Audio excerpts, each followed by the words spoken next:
McGraw-Hill Ascent Audio presents Happiness at Work.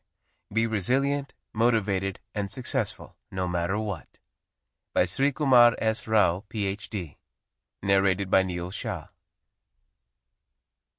Forward. I have known Srikumar Rao for many years and long admired his pioneering course, Creativity and Personal Mastery.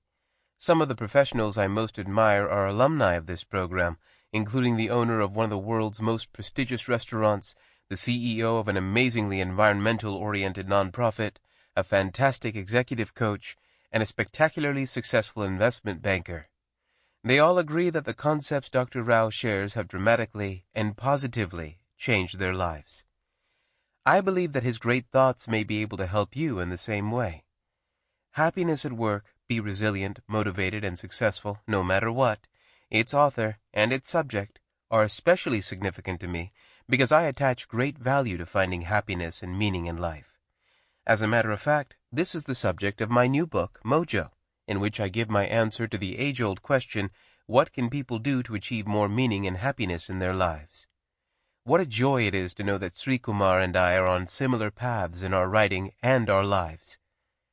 For much of my career as an executive coach, I have defined my mission as helping my clients achieve positive changes in their interpersonal behavior. Though this mission hasn't changed, I am now focusing more on our internal workings and on personal definitions of meaning and happiness. The stories, examples, suggestions, and teachings that Srikumar sets forth in Happiness at Work are highly supportive of this mission and have expanded my thinking on the subject altogether. What I find most exciting about Happiness at Work, Be Resilient, Motivated, and Successful No Matter What, is the no matter what part of it. Srikumar delivers on this promise. In Happiness at Work, he shows us how to find joy in the big and little things, and how to do so anytime, anywhere. It will take a little practice and even a little work, but if you follow Srikumar's instructions, you will enjoy the journey to having more happiness and meaning in your life, no matter what. Life is good. Marshall Goldsmith, million-selling author of What Got You Here Won't Get You There, Succession, Are You Ready, and Mojo, How to Get It, How to Keep It, and How to Get It Back If You Lose It. Preface. Do you sometimes feel like a rag doll in the jaws of a hyperactive terrier, shaken vigorously from left to right, up and down, round and round, over and over again? Life can do that sometimes. But now it seems to be happening more often, and the terrier has more muscular jaws and greater tenacity. It's often said that the only constant is change, and stuff will come at you from left field. But what happens when the number of things from that field mysteriously increases, and they all come at you with greater velocity and unerring accuracy? The number of ways in which your life can be upended, despite all your careful planning, is almost comical. For example, an investment banker, conscious of the precariousness of his job, was determined not to buy more house than he could afford, as so many of his peers were doing. He waited until his income was secure, and he received a categorical assurance from his boss that he would be the very last person to be laid off in the event of a downturn. Then he bought his big house. 6 months later, his 150-year-old bulge bracket firm was whipsawed in the financial markets, ran out of capital, and folded, leaving him stranded high but not dry. In another instance, a senior executive who had a strong antipathy to one of her colleagues was finally able to muster enough support to force him out. He joined another firm in a related industry. Less than a year later, that firm acquired hers in a hostile takeover. He became her new boss and promptly fired her. Similar things may have happened to you, giving you strong empathy with a big wave surfer caught by an unexpected tsunami and tumbled repeatedly. There are upheavals in career prospects, economic climate, and relationship dynamics. Frequently, it becomes overwhelming. You can survive. Even better, you can thrive. When the tsunami hits, you can surf it, and the speed and height are downright exhilarating. This book shows you how. In my younger days, I sold big-budget marketing research projects to large companies. I floundered a lot until I started following the sage advice given to me by a grizzled veteran. He was a well-respected, experienced executive and looked on amusedly as I tried to engage him in small talk. I was trying to establish rapport and build a connection.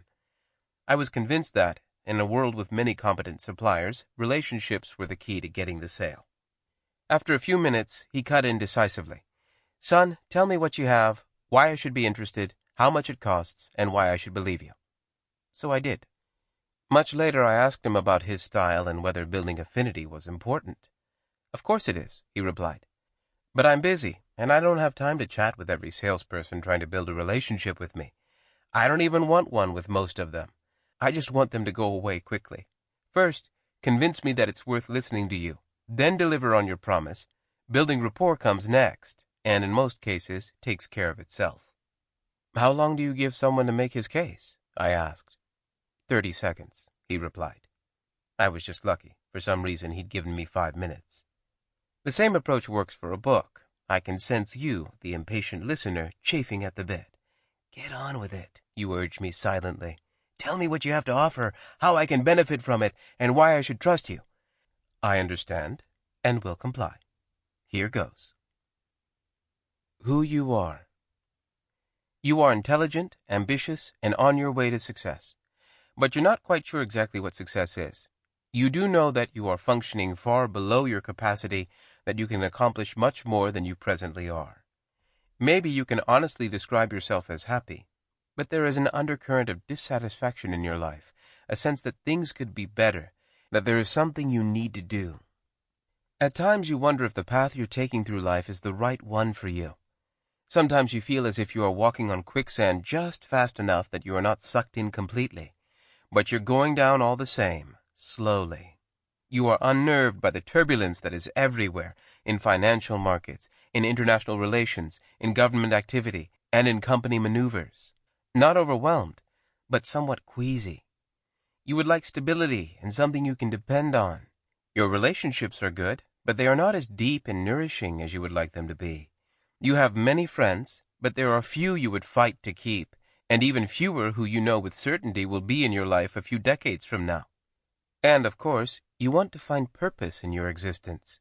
You want to know that you matter, that your life is not in vain, and your legacy is an honorable one. If any 2 or more of the following statements are true of you, then this book will help you. You are working harder than ever, but somehow seem to be accomplishing little. You have friends who you hardly ever see. You buy lots of stuff, but notice the enjoyment is just not there. Your children grow up fast while you are away working to support them. Life seems to be passing you by while you strive to make a living. Items on your to-do list receive your best energy, and relationships get what's left. You confuse being busy with doing important stuff. You skip social events because you are too busy. You have few close friends, and they are getting fewer. You can't relax. You grow restless if you have nothing to do. Wherever you are and whatever you're doing, you are conscious of time slipping away. You get bored easily. You need your iPod, music, TV, reading material, or some distraction. You cannot sit quietly by yourself for a half hour. Try it before you answer this. You sometimes miss meals and frequently overeat. You know there is more to life, but are not clear what it is or how to get it. What this book will teach you. This book will show you how to bring joy back into your life. It will return you to the halcyon days of your youth when you thought McDonald's was a 4-star restaurant, when you preferred nickels to dimes because they were bigger, and when snow was an amazing experience and not a bother to be shoveled away. That feeling of effervescence, that lightness of being, is what you will begin to taste again. You will cease being like Hamlet, sicklied o'er with pale cast of thought. When you smile, the sun will sulk and contemplate complaining to the authorities about unfair competition. You won't get there immediately, but you will get there by and by if you do the exercises at the end of each chapter, and it won't be long before you experience a type of well-being that you forgot existed.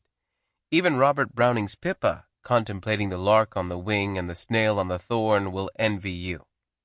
They say the world loves a happy bloke, or blokess, which I believe is the female equivalent, and you will indubitably become one. You will discover that funny, marvelous things happen as you find this wellspring of joy within yourself. Your relationships will improve. Your career will take off. Toxic people will leave your life. That is what this book can do for you. I will give you the map and show you the road, but you have to make the journey. Why should you believe me? Don't believe me. Why should you? I have a vested interest as the author of this book. But do skim through the chapters and see if what I say makes intuitive sense. If you find yourself nodding your head in agreement many times, then this book is for you. Go back and actually do the exercises sincerely and conscientiously. See how your life is transformed. How to get the most from this book. Since you bought this book, at least I hope you did, you can certainly listen to it like a novel and put it aside. That is ineffective and not recommended. This book was written to help you make a profound transformation in your life, and such change does not happen quickly. The ideas presented are simple, and it's quite possible that you know many of the concepts already, but intellectual knowledge and agreement aren't much use. There is a huge difference between knowing that ice cream is cold and actually tasting it. So by all means, skim the chapters if you want, but don't set it aside. Listen to a chapter every 2 or 3 days and really come to grips with it. Do the exercise at the end of each chapter and record your observations. Gather a group of like-minded friends and do the exercises together. Talk about your results and observations and discuss what worked, what didn't, and why. You are embarking on a journey that will take unexpected turns, and there may be rough weather ahead. As with all journeys, it becomes more enjoyable if you have boon companions who can alert you to danger and save you if it strikes, and you, of course, will do the same for them. So go forward with the thought that this is not a book to be listened to. It is to be experienced. Engage with it, wrestle with it, turn it upside down, and peer into its crevices. If you expend significant emotional energy in this grappling, it will pay for itself tenfold or more in terms of the benefit you derive. Hold on to the edge of your seat. Here we go. 1. What you need is a paradigm shift. At certain milestones, the two most common being birthdays and New Year's Day, people decide that their lives will be different from that day on. I bet this is true of you. At different times, you've probably resolved to eat healthy, exercise regularly, stop procrastinating, catch up on your backlog, stop watching junk TV, get enough sleep, and so on. How long did it last? Odds are you were back to your old habits in short order until the next milestone, when you repeated the cycle again and again.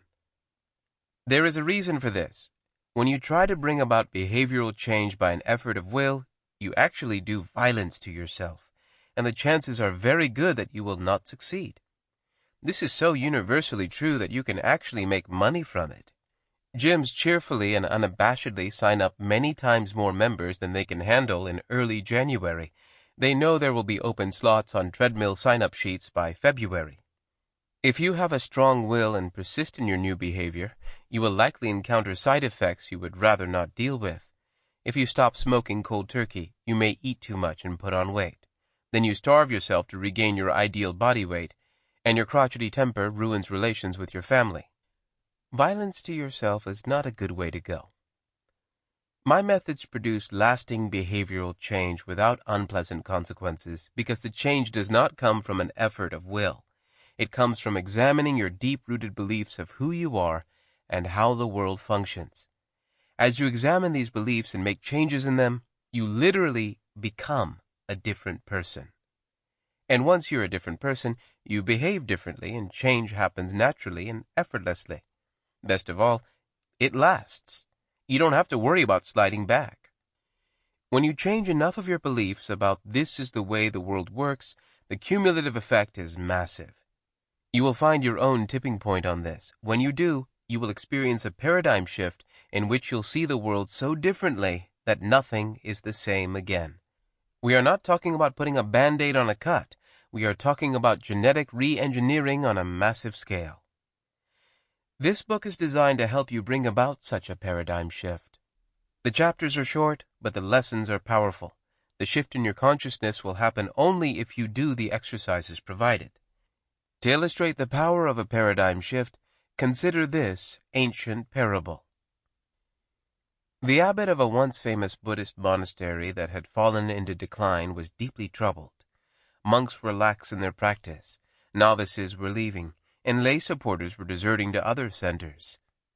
He traveled far to see a sage and recounted his tale of woe. saying how much he wanted to transform his monastery to the flourishing haven it had been in days of yore.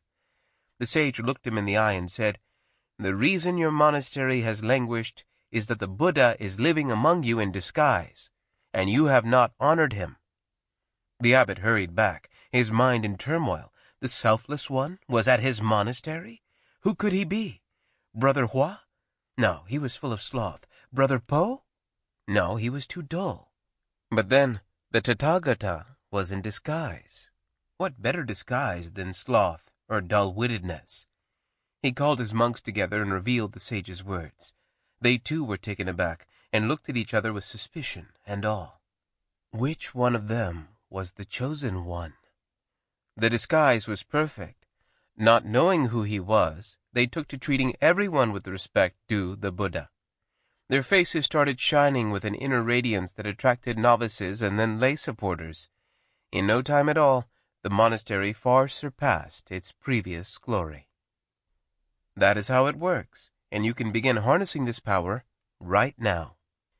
Have you ever been driving to an appointment in heavy traffic when someone cuts in front of you and nearly causes an accident? Then you watch as this person continues to weave through traffic, instigating many near misses and angry honks? What do you feel? A hot flush of rage? Surging blood pressure? A need for spontaneous profanity? Do you give the offender the finger, or want to? Road rage has caused heart attacks and led to murderous assaults. Not a pleasant feeling. Now imagine this. The person in that car has just received news that his son was involved in an accident and is seriously injured. He is trying desperately to get to the hospital before surgery begins and is crying as he contemplates the real possibility that he may never see his son alive again. Now how do you feel? Do you experience a gush of sympathy? Do you wish a fellow human being well and send thoughts of strength and goodwill? You don't know whether that person is an ill-mannered jerk or a distraught parent. Quite likely, you will never know. And it doesn't matter. What matters is that you get to choose the emotional space you occupy when you contemplate what happens to you. You probably didn't realize you have that choice, but you do. And by the way, you don't expose yourself to the risk of suffering an accident.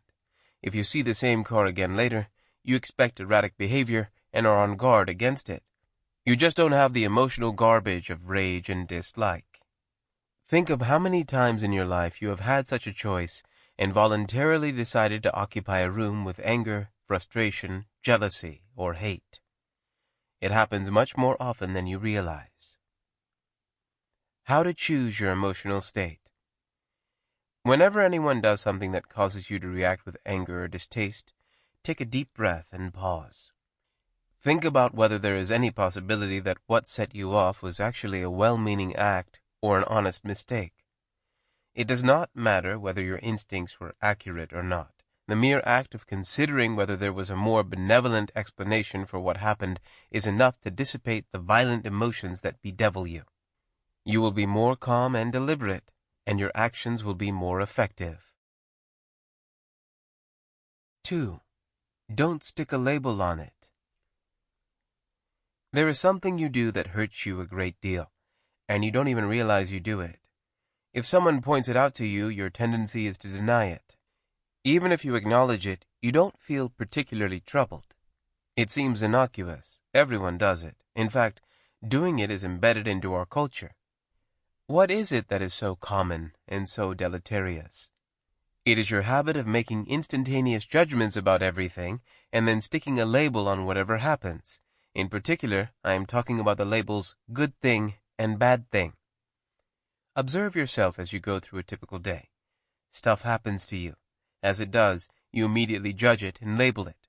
Dozens of times, hundreds of times, so often that you no longer recognize that you're doing it. It is a deep-seated habit. Consider these fairly typical situations.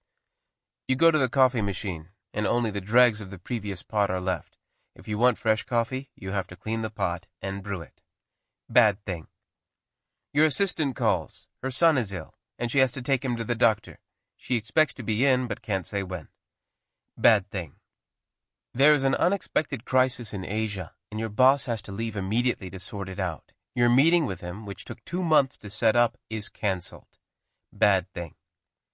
The canceled meeting means the report you're working on doesn't really have to be completed by the end of the week. Good thing. You get a voicemail from your biggest customer. She wants you to call her back immediately. What could she want? Probable bad thing. Your hard drive crashes, erasing the document you were working on. Bad thing. The tech guys say that the crash is pretty complete and they can't recover the files for you. It costs several $100s to send it out to a forensic PC specialist who may or may not be able to help. Bad thing. The PC specialist can recover about half the files on your hard drive. The ones you really need are in this set. Good thing. Your new PC is set up so that all your files are automatically backed up every night. The most you can lose in the future is one day's work. Good thing. You learn that your company's CEO called to set up an extended meeting with your colleague. You haven't heard from him, even though you've left a message. One of the two of you will be promoted.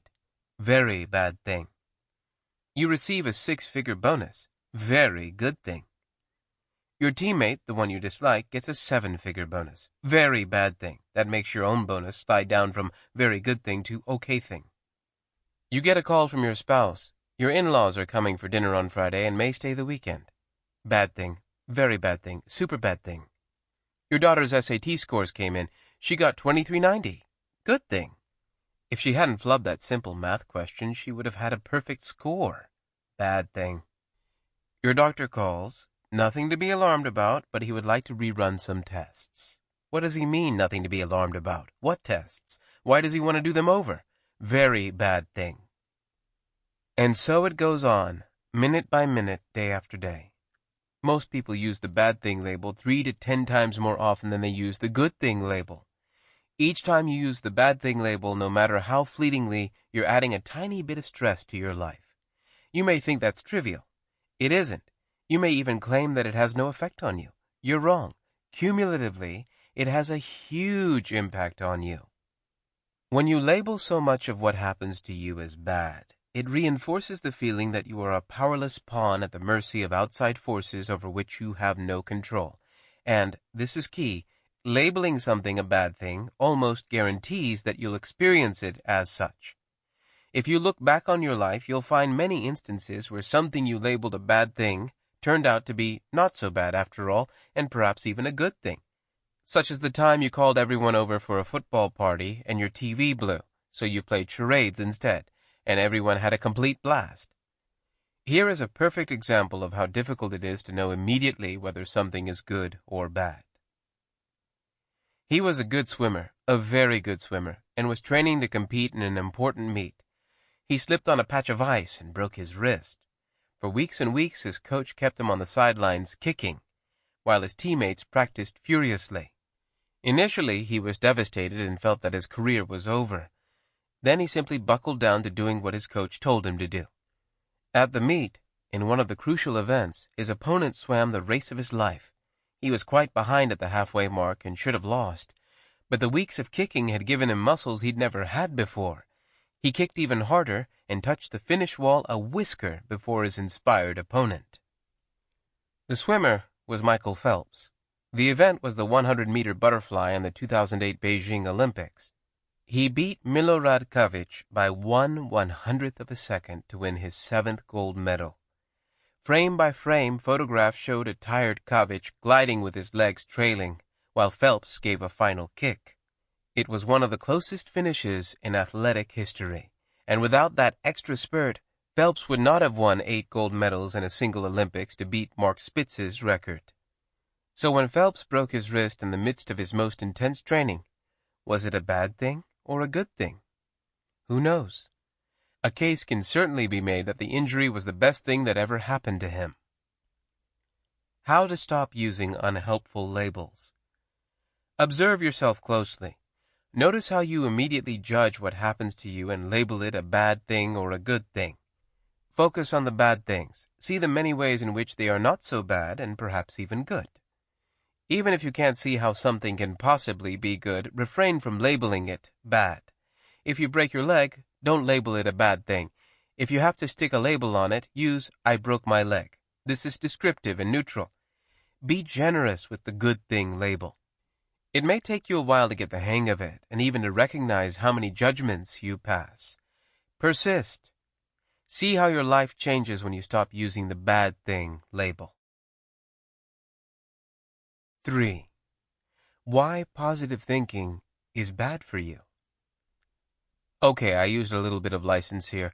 Positive thinking is not really bad for you. It's simply not as effective as something else I will show you. Imagine you're in a hurry, in the lobby of a tall building, and you have to get to the top floor. Positive thinking will have you run up the stairs with a resolute heart and unflagging determination. Your legs pump and your muscles ache, but you keep going. You'll eventually get to the top, but it will take longer than you want it to, and you'll be exhausted when you get there. With my method, you simply take the express elevator. You'll get to the top faster and find yourself fresher and better able to take care of whatever business you have. What is the method I advocate? I'll tell you in Chapter 4, but first let me explain why positive thinking is an inadequate strategy. Positive thinking is embedded in our national psyche as an appropriate response to the curveballs life throws us. Parents and relatives urge us to think positive and look on the bright side when we're down. Doubtless more than one person has told you to make lemonade when life gives you lemons. Well-wishers say that the darkest hour is before the dawn. They're all correct, but you don't realize that by doing what they suggest, you are effectively taking a car with 8 cylinders and disabling 4 of them. Sure, the 4 working cylinders will still take you where you want to go, but you have given up a lot of power and speed. Don't get me wrong, I readily concede that positive thinking has benefited many people.